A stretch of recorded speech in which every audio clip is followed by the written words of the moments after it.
wonderful world of Disney.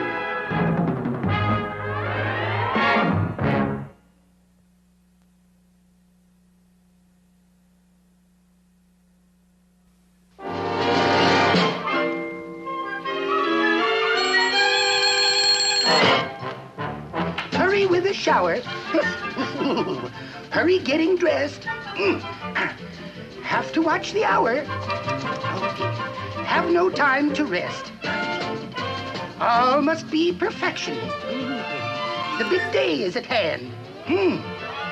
Just one more inspection. Now let's see how we stand. Waterfalls are flowing, check. Flowers are in bloom, check. Geysers all are blowing, check. Lots of camping room, check. All the lakes and the streams are well stocked. There's a sign for each road and trail. Everything's ready, all ready, I'm ready. And now for the last detail.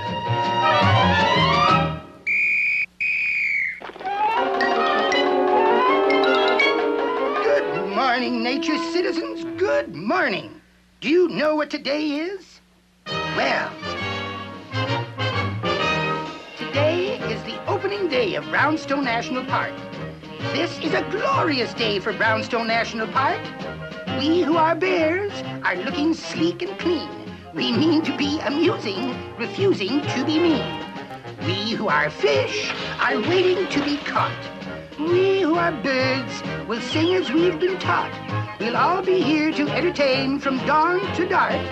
For this is the opening day of Brownstone National Park. Now, a few rules for the tourist. We who are visitors here will never carve a tree, throw rocks and litter and smear the lovely scenery. Why take a flower that's under nature's care? We'll take it in a picture and leave it blooming there. Wildlife will not be annoyed or even teased in fun. Park signs will not be destroyed. There's need for everyone. We'll never leave a fire till we douse each spark. On each day with opening day of Brownstone National Park.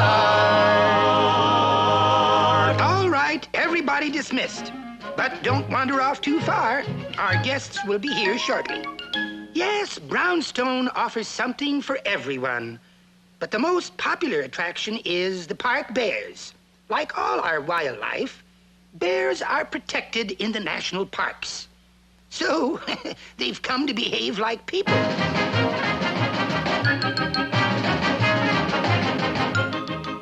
See what I mean? Folks, meet Humphrey, better known in the Ranger's Manual as Urarctus americanus. Incidentally, the black bear, which is usually brown, also comes in shades of red, white, blue, yellow, silver, or gold. Now, follow me on this, Humphrey. It says, the bear is one of the most intelligent animals, possessing a marvelous sense of smell and hearing. But his eyesight is very poor. Isn't that right? Woo-hoo! Say, who ever heard of a bear wearing glasses? Give me those, and go act like a bear. Now, let's see. Where was I? Oh, yes. A bear's main object in life seems to be eating. In fact, most of them are usually hungry as bears. Hungry as bears? Say, that's not bad. But a bear's appetite is never satisfied. And some of the visitors don't help the situation either. In fact, they've made bears into roadside panhandlers. Well, now let me show you what happens every year, in spite of all warnings not to feed the bears.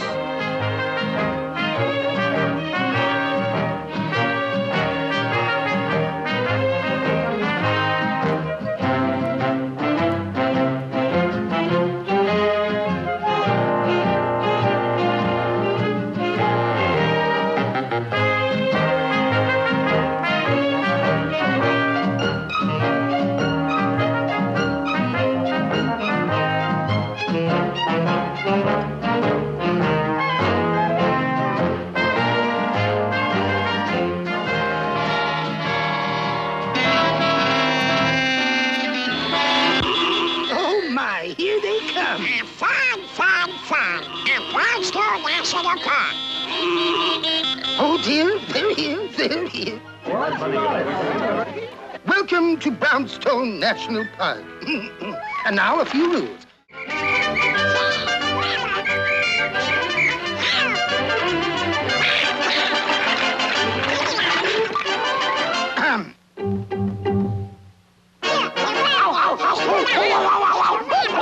Boys, let's not litter the park. All right, get busy. Keep the park clean. Pick up this and this and this and that and this over here and this and this and this and this and that and this.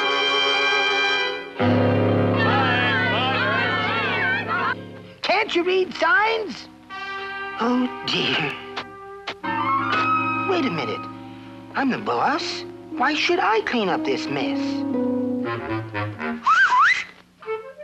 Places, everybody!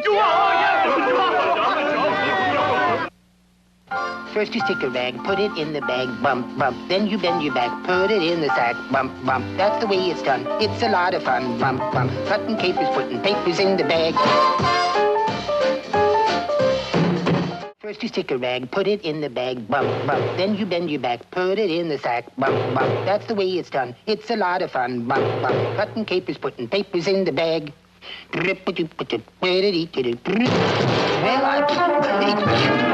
Well, one of the first questions most visitors ask a ranger is, where will I find the best fishing? Now, the answer is very simple, because practically all national parks offer fine fishing. But in all national parks, the primary fishing rights belong to the animals, and the prize fishing sites usually go to the bears.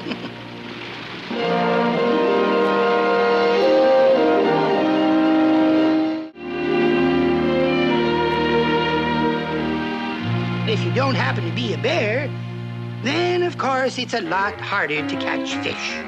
For example, take the case of the average angler. Behold the fisherman.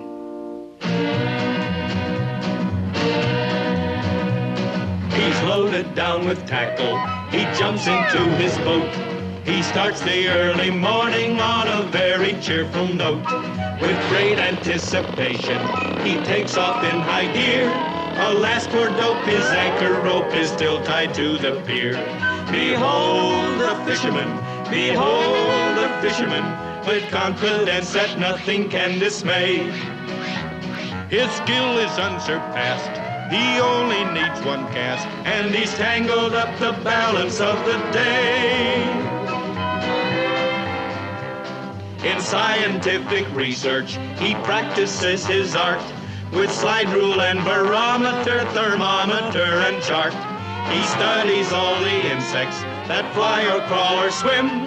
And while he studies fishes, all the fishes study him.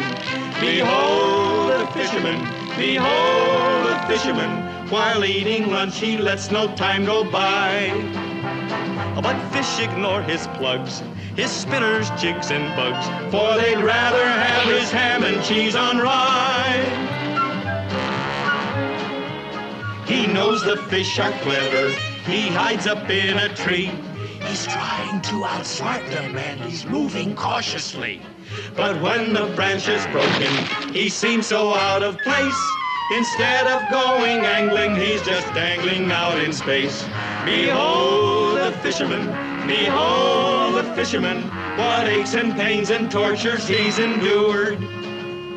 His liniments and pills may heal a lot of ills, but the fishing fever never can be cured. So now you see why every year millions of fishermen find time to, oh my goodness, it's that time now.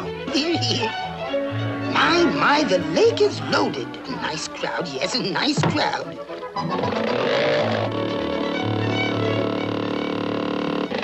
Good morning. Everything all right? That's good.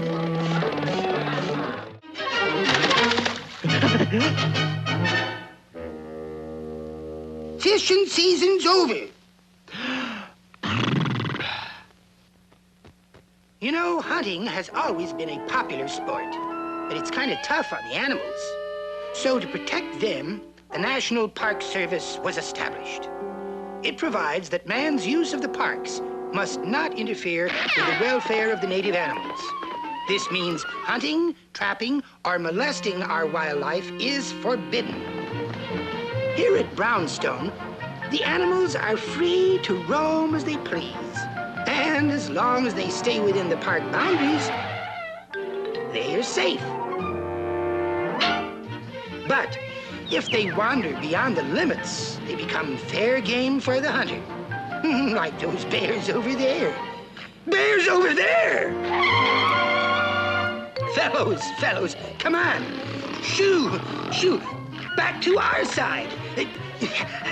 Get back on government property. Get up. Oh, listen to me. You're out of bounds. You won't survive. Boys, please, you're in danger here. Do you want to get wiped out?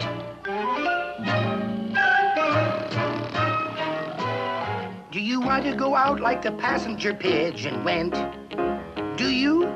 Don't you tremble to think how the dodo bird's life was spent? Don't you?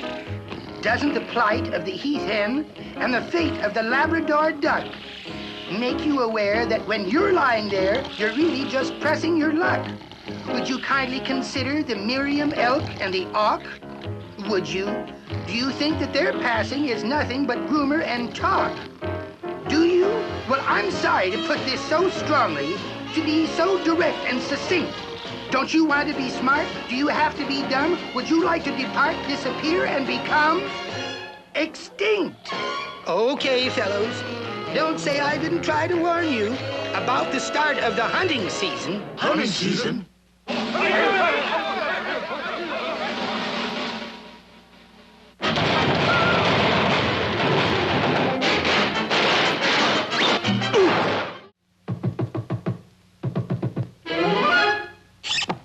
Is the coast clear, pal?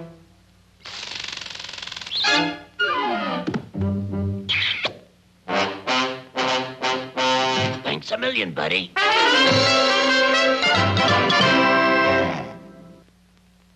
You know, not long ago, we just had one national park. Today, there are over 30 national parks. And over 100 million people visit us each year. And they find the sights so overwhelming, they can't wait to ask questions. So it's to that inquisitive group I take off my hat. Because that's where I keep a list of the questions that people have asked. For example, While crowds watch Old Faithful in Yellowstone Park, the ranger's aware that before it grows dark, some well-meaning tourist will ask him forthright, Oh, Ranger, do you shut off these geysers at night? do you shut off these geysers at night? Yo! Up in Sequoia, where redwoods achieve such great height and width that they're hard to believe, the ranger is sure to be asked every day. Oh, Ranger, how can you see anything with all these trees in the way? With all of these trees in the way, ooh! Deep down in Carlsbad, one can explore limestone formations on ceiling and floor. Here folks inquire in manner profound. Oh, Ranger, is this cave all underground? Is this cave all underground? Ooh! Guiding a tour through the Everglades swamp, where spoonbills, flamingos, and pelicans romp. The question that causes the ranger to scowl. Oh, Ranger, are these birds or just waterfowl? Are these birds or just waterfowl? Ooh! But questions on a tour indicate an interest, and that's good. What's bad is the people who will disobey the ranger. Let me tell you about a recent experience I had with one of the park pests.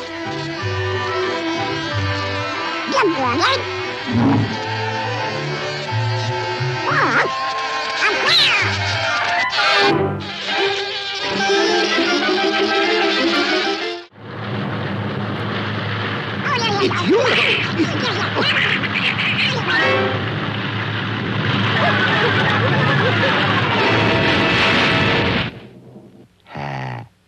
You take too many baths.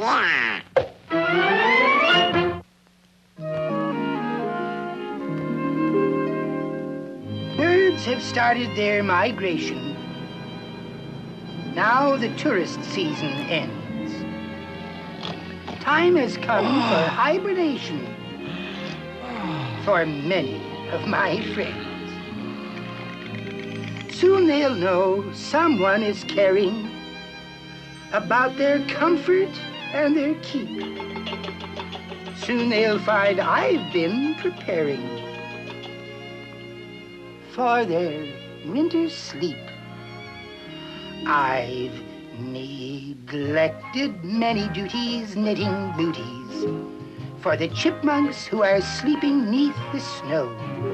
Stocking caps remove the peril for a squirrel when the temperature is down to 10 below. Baby possums and their mamas need pajamas to protect them from the chill of winter storm. And there's really nothing better than a sweater with a turtleneck to keep a turtle warm. Every little woodchuck gets a blanket tucked up under his chin. And when he feels a draft, he'll thank it when he plugs it in. Here's a clock for all the bears who turned in early. What a cozy, comfy picture they portray. Now I know if I disturb them, they'll get surly. So I'm setting their alarm for 1/2 May. 1/2 May. Well, the animals are all tucked in. The tourists have finished their vacations.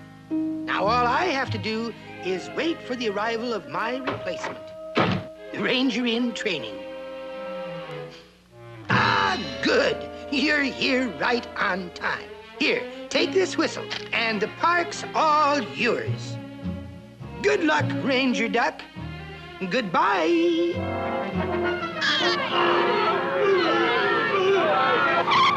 That's funny. I thought I heard the bears. Well, anyway, that's his problem now.